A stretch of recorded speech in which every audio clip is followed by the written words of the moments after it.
People do love a good complain. Rarely do they actually do anything about it. And the same thing goes with ideas that people have, projects that get started but don't get finished or taken care of as they should be. In the last few months, I've actually become far more involved in the weekly running of our communal garden at the apartment complex that I live in. And in the past, when I first moved here, when I started taking care of things that were long overdue, what you'll initially find is when you do this, you're going to ruffle feathers and you're going to interfere with the status quo. And status quo doesn't have to necessarily be something that's working well. Status quo can often just be people getting so familiar with something that they don't realise that it needs maintenance, that it needs tender loving care, and that it's an ongoing commitment when you actually start something properly. But interestingly, in the last few weeks when I've been doing various jobs, people have actually started coming up to me and thanking me.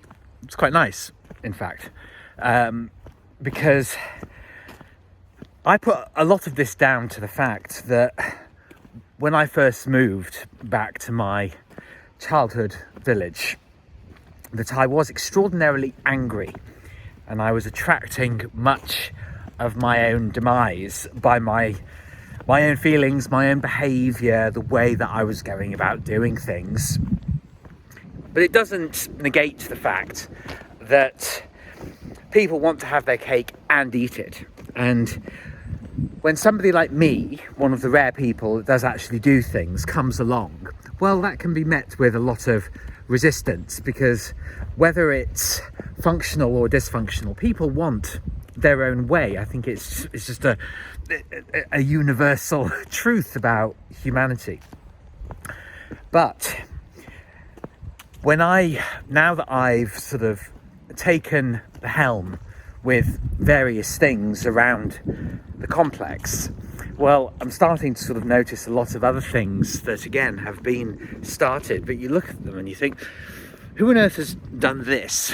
And what was the thought process that's gone into, arranging things in such and such a way that's overly complicated, that's messy, disorganized.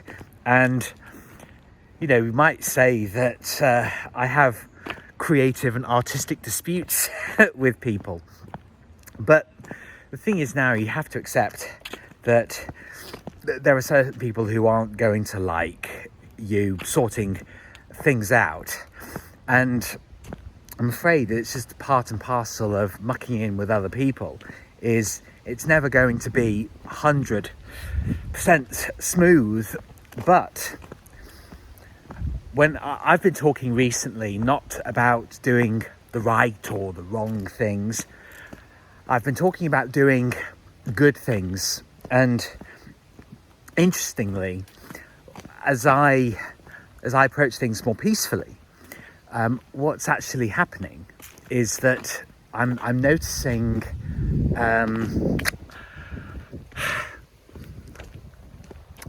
I'm learning more information. I'm noticing, why things have been set up in the way that they have, for example, and I'm realizing, so it sounds a bit morbid, I'm afraid, but there's a particular set of rose bushes that have been requiring some attention for a long time, and the reason for that is because the person that planted them is now no longer of this world.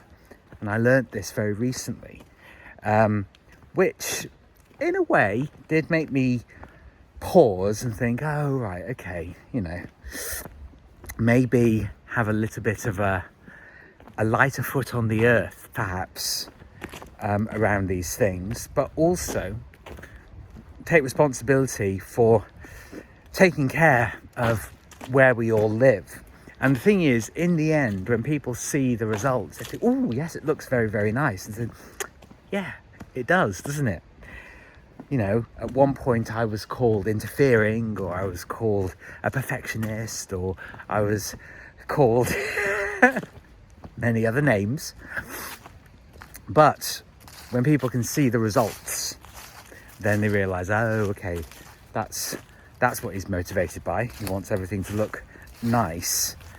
And I think people rarely apologise, but I think when people see actually that your intentions are good, that they'll amend their own behaviour without you ever having to ask them to do it, because they will see that as a whole the results are worth it. You know, that they get to live in a nice place that they don't actually have to take that much responsibility for. Because I was saying the other day, most people are followers. You realise this. Young or old, people want other people to sort things out. But that's not the right attitude for people like us.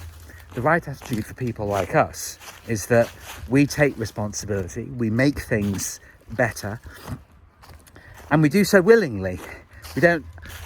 When I first moved back to my hometown, I was in a very, very foul mood, and nothing positive, nothing good was going to come from that. But it does now, because I'm living more in harmony with things rather than in opposition to them. And that's the choice that we responsible few, because we're always going to be the minority, that's the choice that we make.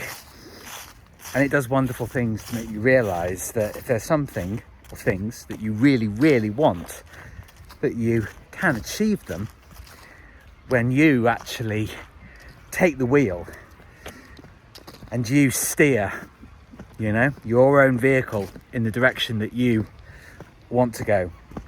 The option is always there, and the choice is yours.